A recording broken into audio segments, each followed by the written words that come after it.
రాహుల్ గాంధీని దేశ ప్రధానిగా చేయడమే లక్ష్యమని ఆల్ ఇండియా యువజన కాంగ్రెస్ కార్యదర్శి నాగమధు యాదవ్ స్పష్టం చేశారు. మంగళవారం కర్నూలు జిల్లా కాంగ్రెస్ పార్టీ కార్యాలయంలో జరిగిన సన్మాన సభలో నాగమధు యాదవ్ మాట్లాడుతూ బాల్యం నుంచి కాంగ్రెస్ వాదినని,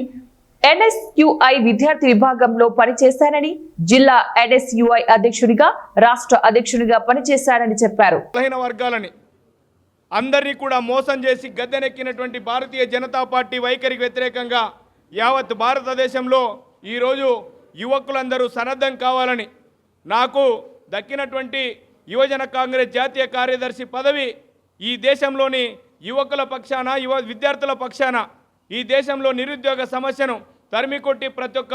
యువకుడికి, విద్యార్థులకి ఉద్యోగం లభించేలాగా, ప్రతి ఒక్క ఇంట్లో మంచి జరిగేలాగా, తన ఉద్యోగానికి తగినటువంటి జీతం వచ్చేలాగా ప్రయత్నం చేయడం కోసం యావత్ భారతదేశంలోని యువత పక్షాన పోరాటం చేయడానికి కాంగ్రెస్ పార్టీ యువజన కాంగ్రెస్ జాతీయ కార్యదర్శిగా ముందరికి నడుస్తానని రాహుల్ గాంధీ గారికి, అలాగే మా నేషనల్ ప్రెసిడెంట్ యువజన కాంగ్రెస్ ఉదయ్ భాను గారికి, ఇన్ఛార్జ్ కృష్ణ అల్వార్ గారికి, కేసీ వేణుగోపాల్ గారికి, రఘువీరారెడ్డి గారికి,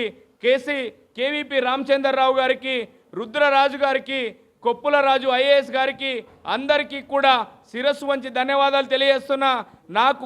ఈ అవకాశం కల్పించినటువంటి